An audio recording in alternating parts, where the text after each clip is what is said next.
Ya, pemirsa, selamat pagi.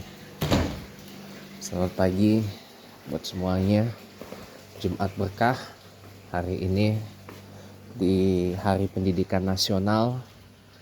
Hari ini hari Jumat tanggal 2 Mei 2025. Selamat memperingati Hari Pendidikan Nasional untuk seluruh rakyat dan juga sivitas akademika yang ada di Indonesia, baik itu pelajar, mahasiswa, ya, maupun para kalangan-kalangan yang masuk dalam sivitas akademika yang lainnya. Nah, teman-teman semua, di program Hari Pendidikan Nasional ini, hari Jumat 2 Mei tahun 2025, ya, atau bersamaan awal bulan Zulqa'dah 1446 Hijriah. Pada pagi hari ini, teman-teman, ya, kita pengen bicara tentang sudah waktunya Indonesia ini ganti kurikulum. Karena kita udah biasalah dengan ganti menteri, ganti kebijakan. Ya, sekarang muncul lagi IPA IPS, ya. IPA IPS bahasa setelah sebelumnya ditiadakan gitu. Jadi setelah sebelumnya ditiadakan, jurusan IPA IPS bahasa diadakan lagi, ya kan? Kemudian ujian nasional yang tadinya diadakan lagi, akan tetapi nomenklaturnya berganti menjadi ujian asesmen katanya gitu. Tapi itu bukan sebuah mandatory atau obligation, tapi lebih ke arah itu pilihan untuk dilaksanakan atau tidak, supaya tidak terlalu tertekan katanya. Pokoknya hampir semua kebijakan-kebijakan dari Menteri Pendidikan sebelumnya, Pak Nadiem Makarim, itu di reverse oleh Kementerian Pendidikan yang dipecah jadi 3 di era pemerintah Presiden Prabowo Subianto, yaitu Kementerian Pendidikan Dasar dan Menengah yang dipimpin oleh Profesor Kiai Haji Abdul Mu'ti, kemudian Kementerian Pendidikan Tinggi, Sains dan Teknologi atau Kemendikti Sains-Tek yang dipimpin oleh Profesor Brian Yuliarto, dan juga Kementerian Kebudayaan yang dipimpin oleh Dr. Fadlizon. Tapi ya, kalau buat saya sudah waktunya kita ganti kurikulum dan ganti sistem pendidikan.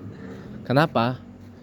Karena yang ada sekarang, sistem pendidikan kita itu adalah sebuah sistem pendidikan yang masih berpusat kepada hal yang sifatnya administratif, ya, yaitu atau yang sering saya sebut administration based education system atau administration based curriculum. Jadi kurikulum yang berbasis administrasi. Jadi guru masih direpotkan dengan hal-hal yang administratif, pun begitu juga dengan kepala sekolah atau kepsek dan seterusnya. Nah, ini kan membuang-buang waktu, dan akibatnya apa? Kita bisa lihat sendiri dampaknya. Anak-anak kita, adik-adik kita yang sekolah menengah, ya mohon maaf, matematika dasar aja banyak yang kacau, dan bahkan ada yang nggak bisa baca. Padahal dia sudah SMP atau SMA, tapi nggak bisa baca. Lah berarti ke sekolah ngapain, cuma tidur doang gitu. Katanya nggak belajar, gurunya ikut ini. Nah, ini yang menurut saya sudah waktunya diganti kurikulum kita, sistem pendidikan kita dirubah total menjadi sebuah sistem yang berpusat kepada kebutuhan peserta didik atau student centered curriculum, student centered educational system. Jadi yang menjadi subjek jadi para peserta didik ini bukan hanya sebagai objek tapi subjek, pelaku. Ya. Jadi sebuah sistem kurikulum yang lebih mengutamakan para peserta didik ini apa kebutuhannya. Jadi seperti yang disampaikan Deddy Corbuzier dalam video lama beliau, ya itu saya setuju banget ya. Itu lebih baik diapain coba? Kurikulum itu diubah, diganti. Jadi seperti kita tuh kuliah. Seperti kita kuliah tapi sejak awal dites minat dan bakatnya, dites ininya, intelijensianya dan sebagainya gitu ya. Dites macam-macam. Nanti akan ketahuan, oh anak ini apa gitu, peminatannya apa, penjurusannya lebih cocok penjurusannya di mana. Nah, kalau sudah ketahuan itu, berikan dia pelajaran lebih banyak di sesuai minat dan bakatnya itu. Karena tidak semua, bagi saya ya, otak manusia ini kan terbatas. Jadi tidak semua mata pelajaran itu harus kita kuasain, enggak. Kalau ada yang ngomong seperti itu adalah penganut aliran sesat menurut saya. Bentar ya, saya mau iseng dulu. Oke, kita lanjut teman-teman ya. Jadi sampai di mana kita tadi cerita. Nah gitu teman-teman.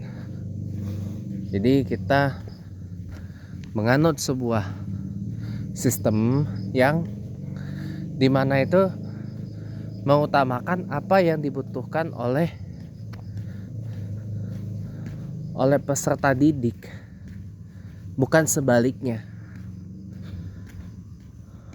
Jadi kalau dijuruskan sedari awal,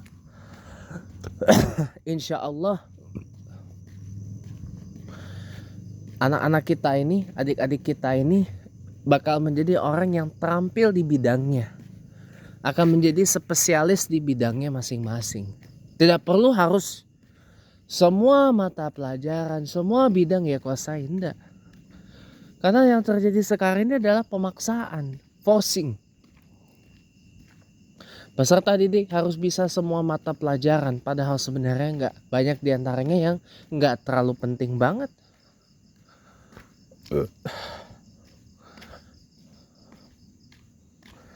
Karena destiny orang kan beda-beda, karena cita-cita orang beda-beda. Setiap orang punya free will-nya sendiri, betul. Makanya jadi kalau buat saya ya, memang sudah waktunya sistem pendidikan kita ini diganti dengan yang lebih baru.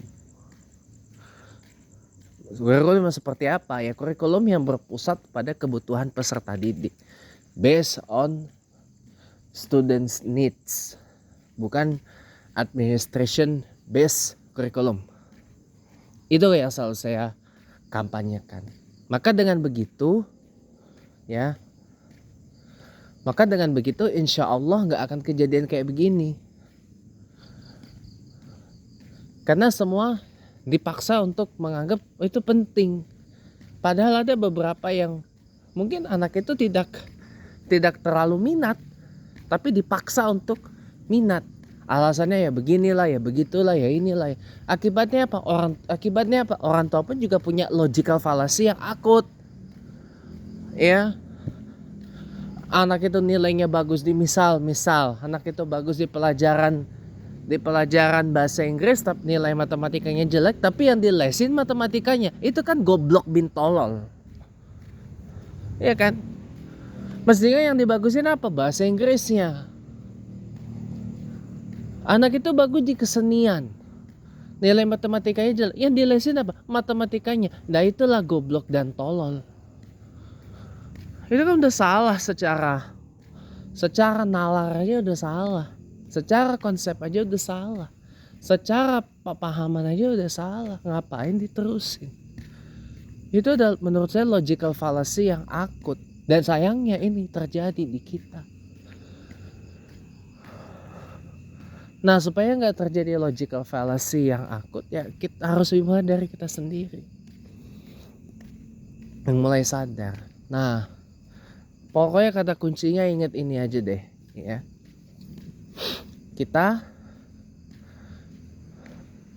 Kita sekolah bukan hanya sekedar untuk dapat ijazah. Rubah mindset itu. Karena di zaman sekarang kayak gini, ya, kita mulai harus sadar bahwa sistem pendidikan kita, kurikulum pendidikan kita adalah hanya menciptakan orang-orang yang bisa kerja, para pekerja. Bukan para ilmuwan, saintis, para pemikir, para akademisi, para cendekiawan, dan orang-orang yang hebat dan terampil di bidangnya, termasuk wirausaha, termasuk wira swasta. Sistem pendidikan kita nggak ke situ arahnya, tapi mengarah kepada apa yang saya sebut dalam bahasa Inggris itu sebagai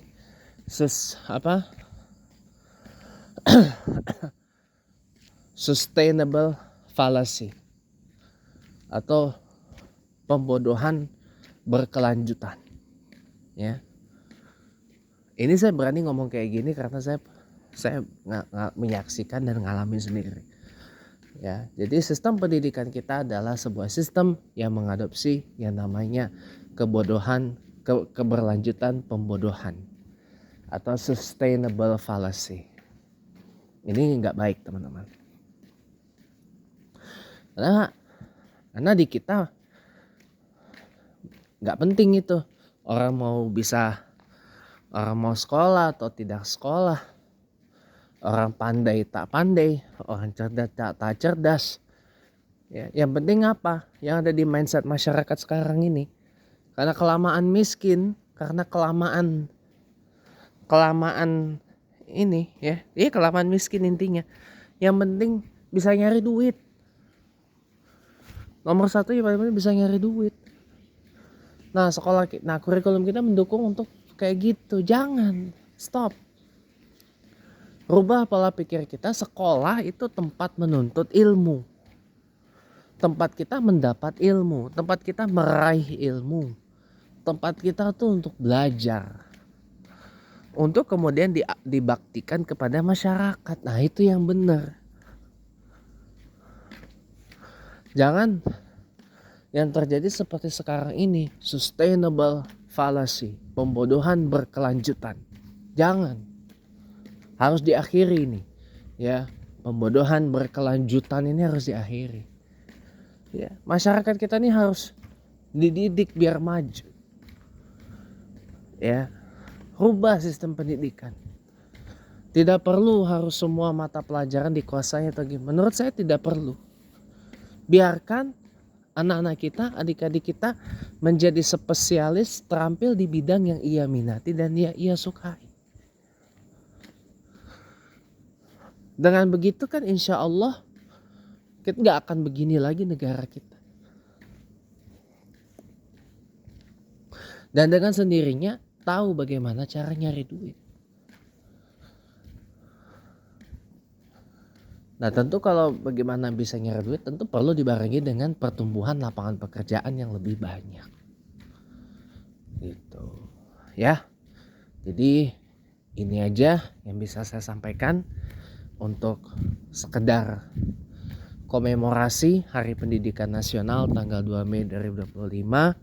Mudah-mudahan ada manfaatnya walaupun dikit, ya. Selamat pagi pemirsa, dan mungkin kita akan bertemu lagi lain kesempatan. Sampai jumpa lagi dan tetap semangat, tetap optimis.